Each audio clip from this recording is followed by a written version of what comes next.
Hi everyone, welcome back. Today's video is going to be all about interview preparation.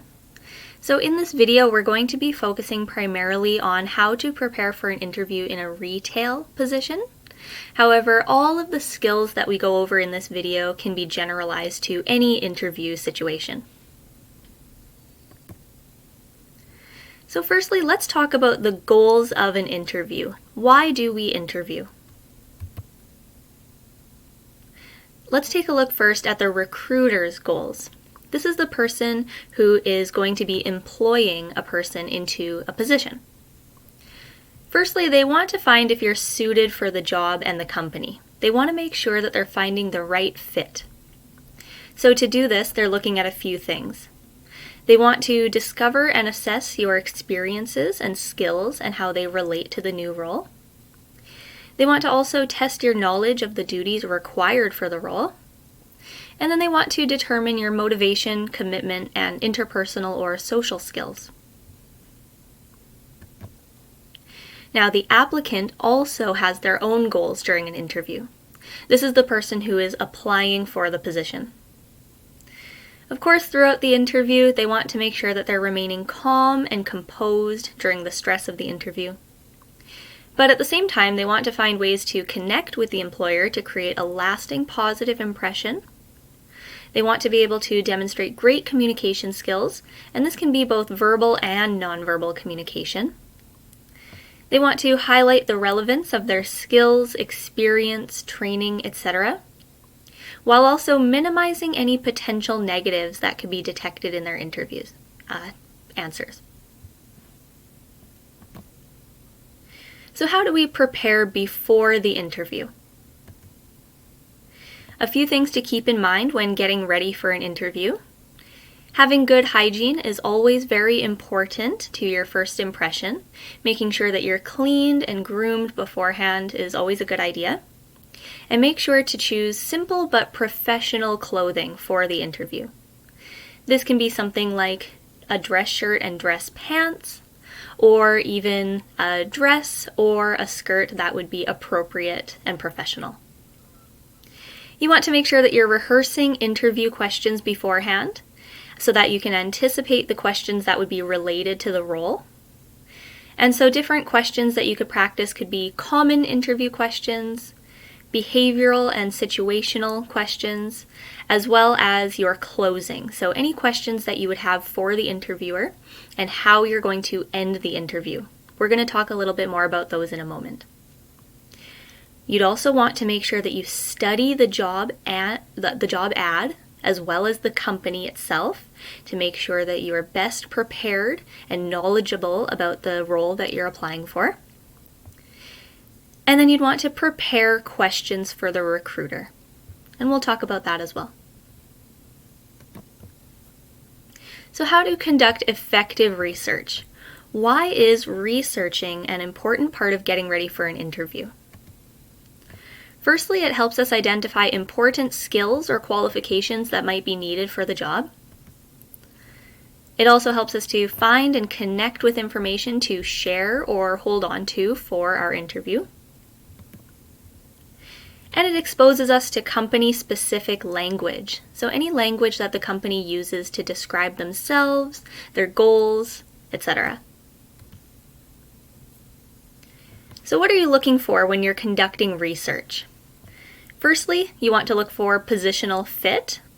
So any related skills and qualifications that you might have. And this can mostly be found on the job advertisement. You also want to see if the company is a good fit. So you want to look at things like the mission statement, their vision and values. You want to pick up on company-specific language and make sure that it fits with your values and your outlook for the job that you would want. Of course, looking at specific location and hours of operation would be important to make sure that the job location and the schedule is accessible for you. And then any additional unique information that you can find.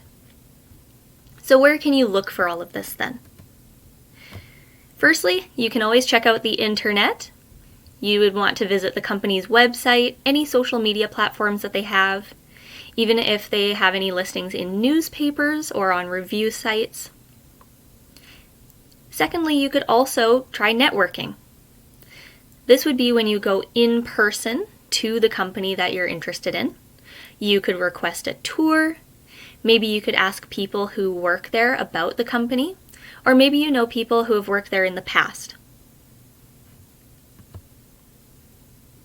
So for an example, perhaps a question could be, what do you know about Starbucks Canada? Okay, so to prepare for this, you'd want to make sure that you're getting some background information about the company, which in this case is Starbucks. So in your research, you could find that the first Starbucks to open in Canada was in Vancouver on March 1st, 1987. That would tell you about the history of the company. You may also find the quotation, to inspire and nurture the human spirit, one person, one cup, and one neighborhood at a time. That would describe their mission. And then you might also see, when we're fully engaged, we connect with, laugh with, and uplift the lives of our customers. Sure, it starts with the promise of a perfectly made beverage, but our work goes far beyond that. It's really about human connection. So in that quotation, you're starting to understand the company's principles. Alright, so once you do this research, you're then going to want to incorporate it into a potential response for an interview question. So let's start off first by taking a look at examples of weak responses. You are a growing company with a good reputation. While that sounds like a good thing to say, it's a little bit too general. You can say this about any company, because any company is growing and should probably have a good reputation. You pay $15 per hour and offer benefits after 3 months. This interests me because my children need to see the dentist soon. This is an example of a weak response because it doesn't connect you at all to the job. It really only talks about how the job can benefit you and not how you would be a good fit. Starbucks Canada first started on March 1st, 1987 and have locations all over the country. Your mission is to inspire and nurture the human spirit, one person, one cup, and one neighborhood at a time, and you really value human connection.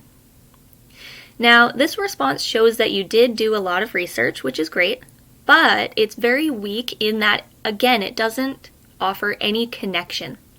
You're really just spitting out facts and information and not taking the time to connect yourself to those facts. So now let's take a look instead at some strong responses to this question. Firstly, a strong response could be, I especially identify with your commitment to engagement with customers. One of my favorite aspects of my previous position was the genuine connections I made with customers, and I'd continue creating meaningful connections to get to know my customers' needs in this new role. So this would be a strong response because it lets the employer know that you did do research about their company, but now you're using that research to connect yourself to the job. You're really highlighting exactly how you could use that knowledge to enhance your positional fit. Another example could be Starbucks Canada recently celebrated their 33rd year milestone and continue to grow as a company. I know you value your customers, and I believe my 5 years of customer service experience can really make an impact to this role. Again, you're taking that knowledge that you gained through your research and connecting it to your own personal experiences and skills. Now, on top of researching the company and the position that you're going for, you should also research yourself. So what do I mean by this? You want to be able to reflect on your past and find the best suited stories. A lot of your interview examples and stories will come from what's on your resume, so you want to make sure that you're very familiar with it. Remember why you applied. What's your motivator for getting this job? And you want to think about ways that you can stand out from your competition. So this might include things like years of experience, knowing another language, a strength in a specific area, etc. Now, what to bring to an interview? Firstly, you want to make sure that you bring copies of your cover letter and resume. And if the job or the interview requires it, you'd also want to take a tailored portfolio if you have. You want to, of course, bring your best self. This means having confidence and a positive attitude. You'd want to bring your research and knowledge about the company and the position, and your capacity to do the job. Now, this wouldn't be something physical that you bring, but your research and knowledge that you have stored in your mind from doing that work. And then, of course, also a paper and a pen. That way you can take notes during the interview. Okay, so at the interview, you've acquired the interview. What now? Remember that confidence and body language are key. First impressions are very important. You want to make sure that you're giving a positive presence. So presence includes your confidence, your authenticity, so making sure that you're being your true self.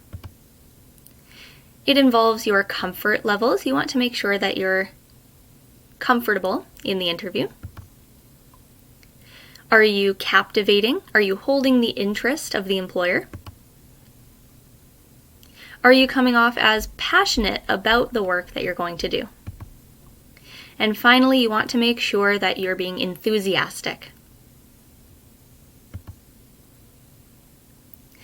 So, a tip for first impressions, you want to make sure that you're starting with a professional approach. And then you either want to maintain or adjust that as the interview continues.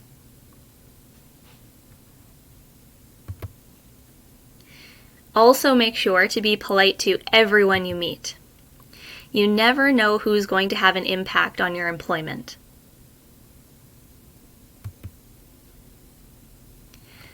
Using nonverbal language is also a very important part of making an impression. Keeping in mind that body language is pretty much universal. We can say a lot without having to say anything at all. So being aware of your active as well as your passive body language.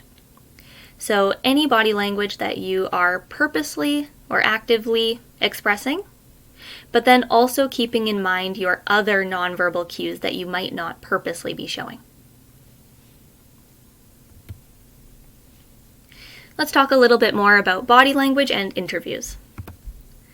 So firstly, when you go to an interview, usually it will start with a handshake. You want to make sure that you are initiating a handshake with the employer, and that way they know that you are confident and you are excited to meet them. Keeping in mind personal space as well, and keeping an appropriate distance between the employer and yourself during the interview. You don't want to get too close, but you also don't want to sit too far away to make them think that you're uncomfortable. Keeping in mind your posture and arm placement can be something that's very important as well. Try to maintain good upright posture the entire time. It will help you look more confident, and you might even feel more confident when you do this. Also being aware of where you place your arms. Oftentimes, if we have our arms in front of us or even crossed in front of our body, it can make us look closed off. So make sure to maintain open arms and an open body position. Be careful of fidgeting as well. This can be a habit when people get nervous. They can start to move around a lot. So just be aware of this and try to minimize it as much as possible. Maintaining eye contact is something else that can really help with how we're perceived. You want to make sure that you're maintaining a good amount of eye contact, both when the employer is asking you questions and when you're answering them. Smiling is something that can really help your enthusiasm during the interview. Making sure that you're smiling as much as possible will make you come off as enthusiastic and having a positive attitude. Dressing appropriately is something that we've already talked about, making sure that you're always dressed professionally for the interview, but also thinking about scent sensitivity. So most workplaces will have a scent policy, and you want to try to make sure that you are minimizing any scent that you could bring in. That means leaving the perfume or the cologne at home. You don't need to wear it to an interview. All right, now what happens if you get a distance or online interview? This has been something that has been very common lately, especially considering the current events. So many companies have started to conduct distance interviews via online platforms such as Zoom or Skype, etc. So what are some important things to keep in mind to prepare for and successfully complete this type of interview? Let's take a look at some techniques for success when we're interviewing online. Firstly, you want to ensure that you're in a quiet, clean space with reliable Wi-Fi connection. This will all enhance your first impression. If you're in a quiet space, you're minimizing distractions so that you can focus on the interview itself. Making sure that you're in a clean space will show the employer that you are organized and aware of your surroundings. And of course, you want to make sure that you have reliable Wi-Fi connection. That way you don't accidentally get disconnected or have a choppy connection. Make sure that your camera, microphone, and volume are all turned on and working ahead of time. During an interview, you need to make sure that you are both visible and audible. So what that means is the interviewer needs to be able to see you and hear you clearly.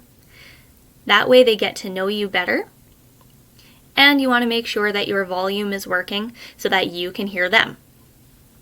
Do this ahead of time so that you're prepared for your interview time. Make sure to dress professionally. Remember that it is a legitimate interview. Don't assume that the interviewer is only going to see you from the waist up. I would suggest dressing exactly how you would for a regular in-person interview, from head to toe. Arrive to your computer early to make sure you enter the meeting on time. You definitely don't want to be late for an online interview, just like you wouldn't want to be late for an interview in person. Position your camera so that you're sitting square in the middle. They should be able to see your whole face. So you want to be aware of where you have your camera at all times, making sure that it's not too low down or angling up, but you also don't want it to be too high up or angling down at you. You should be square in front of the camera. And finally, maintaining eye contact. This can be tricky for an online interview because a habit is to always look at the screen, but try to look at the camera as much as possible. It will help to create that connection with the interviewer despite the distance. Okay, so let's go into some storytelling approaches for how you can answer certain interview questions. So whenever you're telling a story during an interview, you can follow the STAR approach. Storytelling is always collaborative because it allows your audience, the recruiter, to visualize you during that situation. And it also allows you to empathize with, them to empathize with you and your experiences.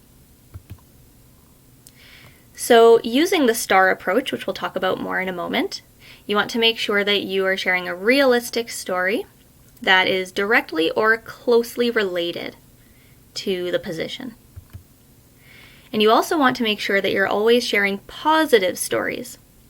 So even if you failed, attempting and learning is valuable. There's always a positive spin that you can put on any scenario. So let's take a look at that STAR approach then. This is a way that you can structure your answers when you're telling a story. So firstly, S stands for situation. You want to give the interviewer context of what was happening in the scenario that you're talking about. Next, you want to describe the task. So this is when you tell them what was challenging about the situation that you were in. After that, you want to focus on action. So what did you do about that challenge? How did you solve the problem? And then finally, the result. So was there a positive ending, or were you able to learn from it? So there's a couple different types of interview questions that can prompt us to tell stories. One of them is behavioral interview questions. These questions are considered past-oriented. So you demonstrated it once in the past, and you want to say that you'll be able to do it again. Think about a story that captures what they're looking for. A good way to identify if it's a behavioral question is if it starts with the phrase, "Tell me about a time." That's an indicator to set your story up using the full STAR approach. So an example of this type of question could be, "Can you tell me about a time you dealt with an angry customer?" Here you'd want to use your STAR approach. So again, that's situation, task, action, result. And what is the recruiter looking for? They want to know, why was the customer angry?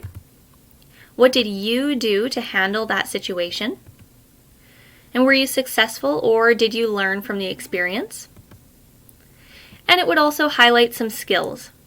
So when you're dealing with an angry customer, you could demonstrate the skills of problem solving, listening, taking a patient and calm approach, and communication skills.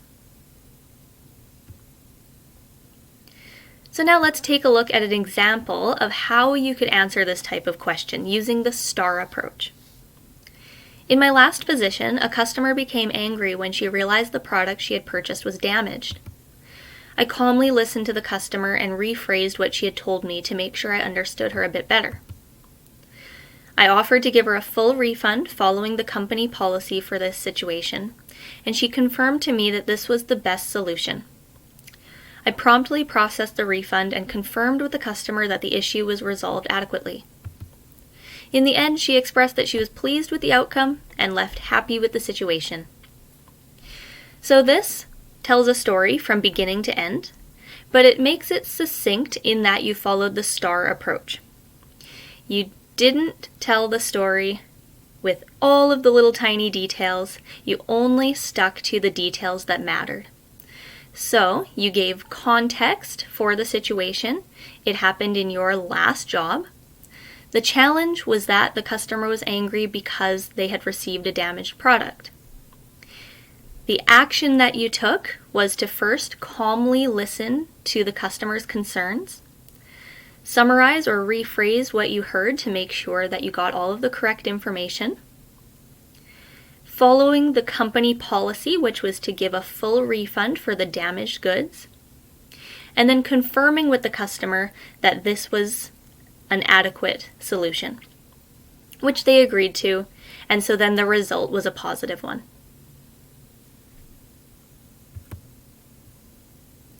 Now, another type of storytelling question could be a situational interview question. These questions are considered future-oriented. So in these questions, the recruiters are looking for problem solving, quick thinking, and knowledge about the role to overcome an imaginary scenario that they give you. Phrases like "what if" and "how would you" are good indicators that this is a situational interview question. You want to think about the logical actions that you could take in a situation like this and share a hopeful result, something that you would hope to achieve. So one example of a question like this could be, how would you show good customer service to a new customer?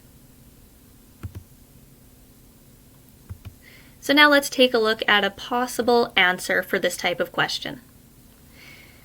In this position, providing excellent customer service would be my number one priority. When working with a new customer, I would take a kind, welcoming approach to communication to ensure the customer knows I care about them. I would be sure to ask questions that would tell me more about the customer's unique needs and listen attentively while they tell me. Then I would use my product knowledge to suggest options that would be best for them and answer any questions they may have. Overall, I would want to make sure that the customer feels good about our services and wants to return in the future. So in this example, you're highlighting a few things. Firstly, you'd want to highlight the approach that you would take to the situation. Here, In the example, it's saying that you would take a kind, welcoming approach. You would want to focus on good, effective communication, so asking questions and getting to know the customer, especially since they're new. To do that, you'd want to make sure that you're listening attentively. Then, using your product knowledge, you'd be able to suggest options for them. And your hopeful outcome would be that they had a positive experience and that they'd want to return. So what happens if you don't have a story? No problem. If you don't have an answer for a behavioral question, you can always turn it into a situational one, and vice versa. So let's say you're asked a behavioral question that you don't really have any experience with. You can turn it into a situational question by saying something like, in my previous jobs, I never really had the opportunity to do blank. But if I was in that situation, I would, and then talk about what you would hypothetically do. Now, you can also reverse a situational question to be behavioral if you want to share a story about how you've had a related experience. So you could say something like, during my time at blank, I actually had dealt with whatever the situation was that they had provided. So now let's take a look at some common interview questions.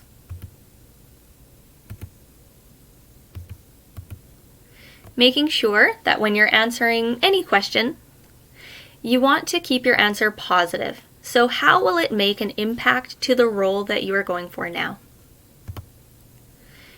Also keeping in mind that if you have a more negative answer, you want to focus on how it will not make an impact to the role.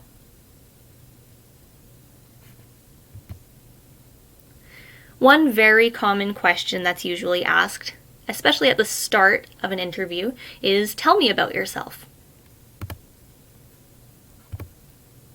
Here you'd want to focus on relevant information. Make sure to keep it short. It's very easy to go off and tell your entire life story during this question.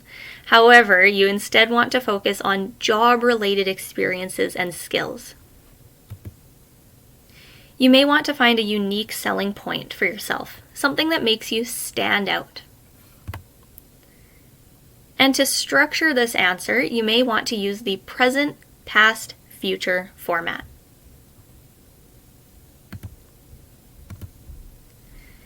So, in your answer, if you would want to use that format, you'd want to first talk about present, what you're doing right now. So this may be working, volunteering, enhancing your skills such as taking classes at OFE, etc. You may even want to mention a big recent accomplishment. Then, after talking a little bit about what you're doing right now, talk about what you've done in the past. So tell a little bit about some past experiences that specifically relate to the new role. And then finally, you want to talk about the future. So discuss a little bit what you're hoping to do next and why this new role is a great fit for you. Notice that all three of these have to do with the job that you're applying for. Make sure to avoid any other details that don't specifically relate to the position that you're applying for.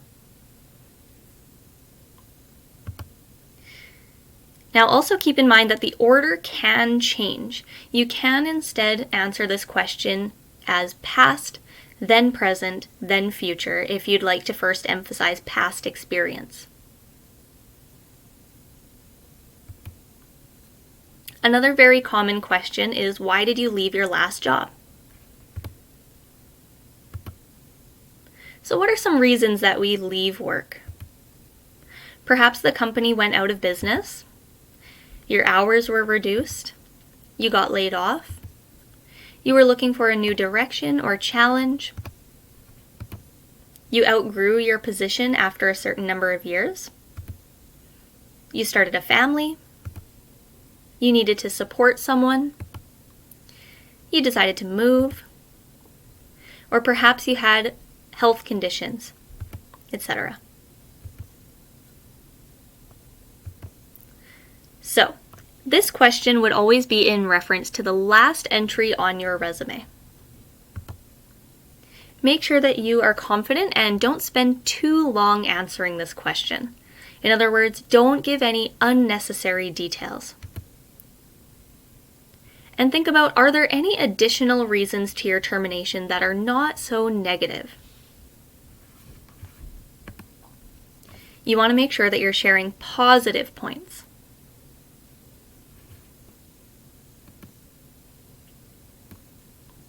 Also, if you haven't worked before, make sure to be honest about that and discuss what you have done last and then go from there. Talk about what you're hoping to learn or accomplish with this new role and demonstrate motivation and commitment to the new opportunity. So let's take a look at a few examples of what you could say for this question. One example could be if you were laid off. So first you would want to give the reason that you left the job, which was, I was laid off, in this example, from my last job at Chapters because of the COVID-19 crisis. But then immediately you would want to go into, what did you learn that could be used here? So during my time with them, I relied on my researching skills and learned as much as I can from the products they offered. This allowed me to answer customer inquiries and provide thoughtful recommendations. I'm confident that I'll be able to continue to do this here to better help the customers. This is a good example of a response for this question because it doesn't focus on anything negative, and it also gets straight to the point. Perhaps you were looking for a new challenge. So an example of giving the reason could be, after spending 15 years on the job, I decided it was a good time for me to push myself to learn new things and take on new challenges.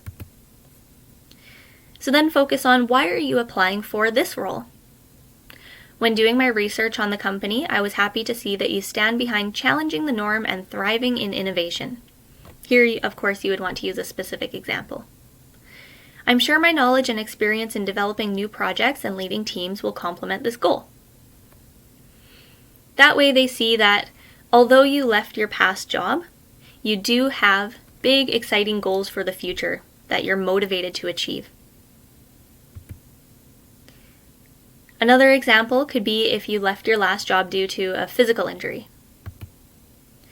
So again, first you'd want to give the reason. I left my last job due to a bad back which had caused me some physical limitation. Then you'd want to focus on how it will not affect your next job. So during my time away from the workforce, I was able to successfully complete physiotherapy sessions where I learned how to prevent any future strains and work with the one-off issue. I also did extensive research on the nature of this role, and I'm confident my physical status will not affect the job or the tasks outlined moving forward.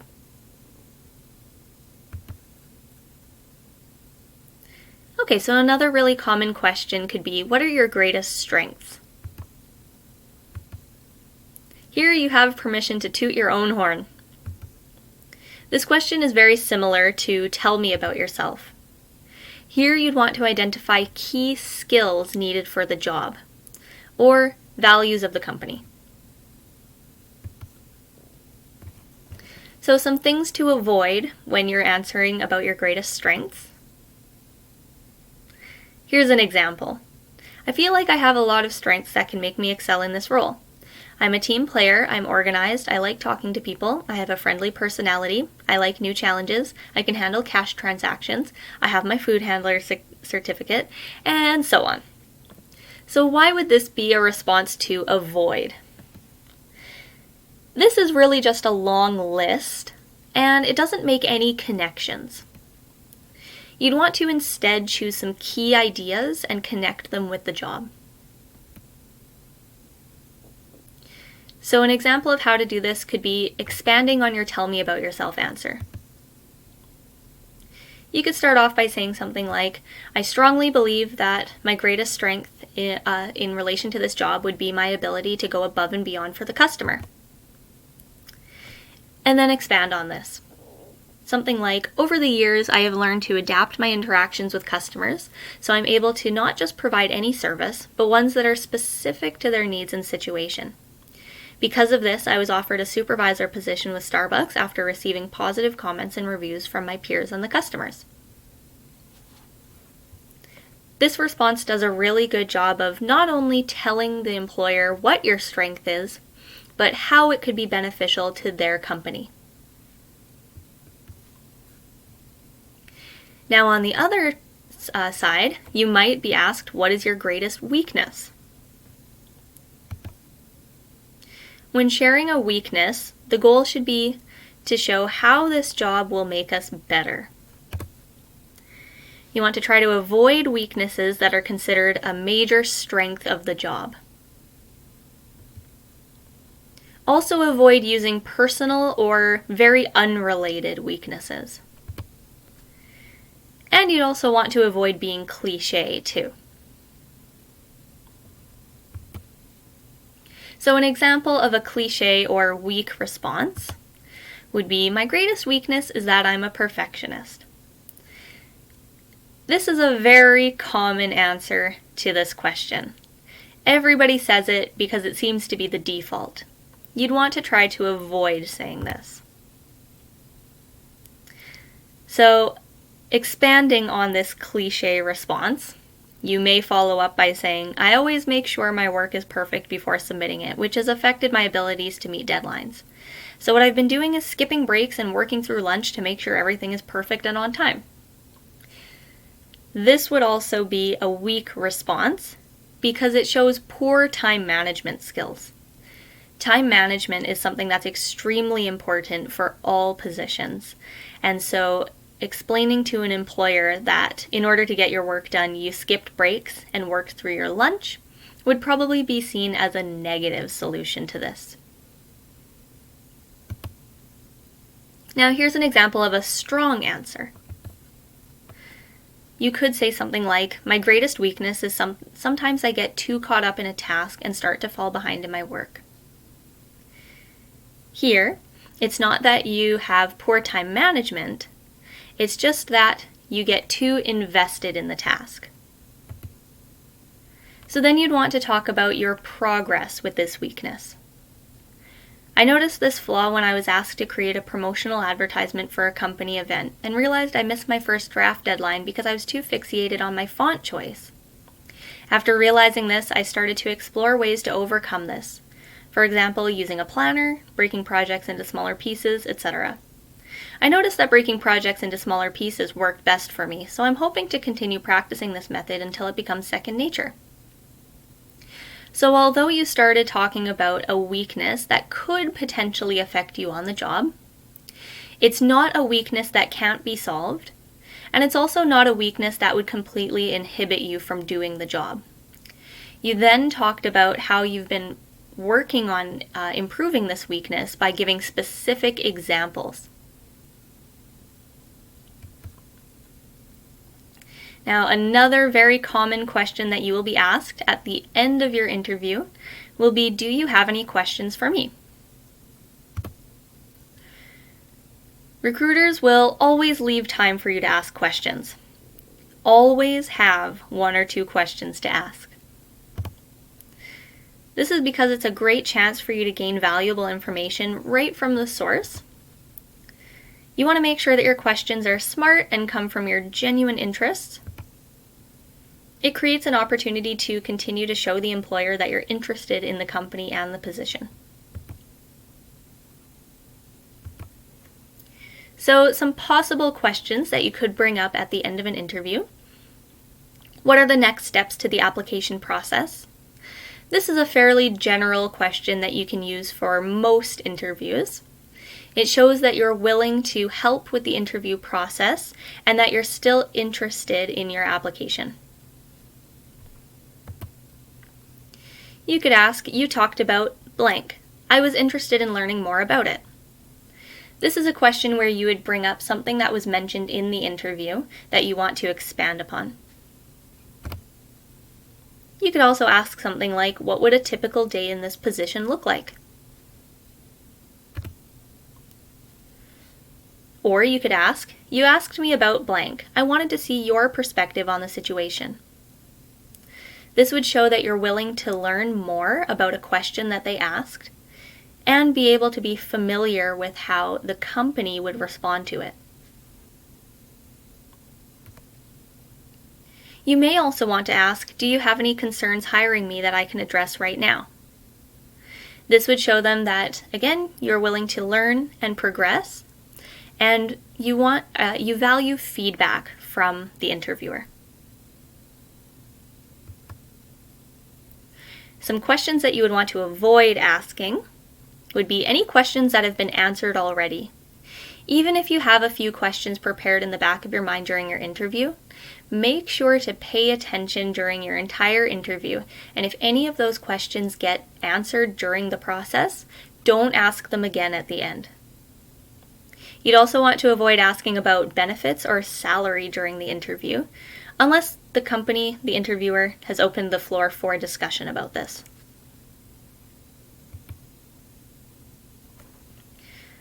All right, so that brings us to the end.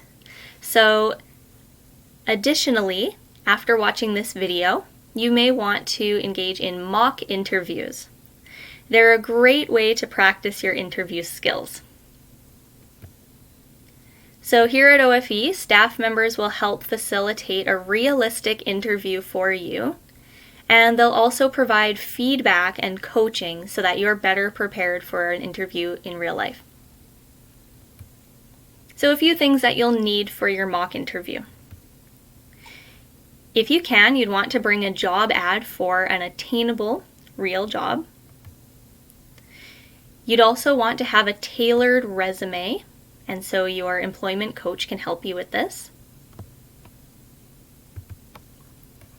And of course, you'd want to make sure that you are prepared for the interview in the same way that you would want to prepare for any interview.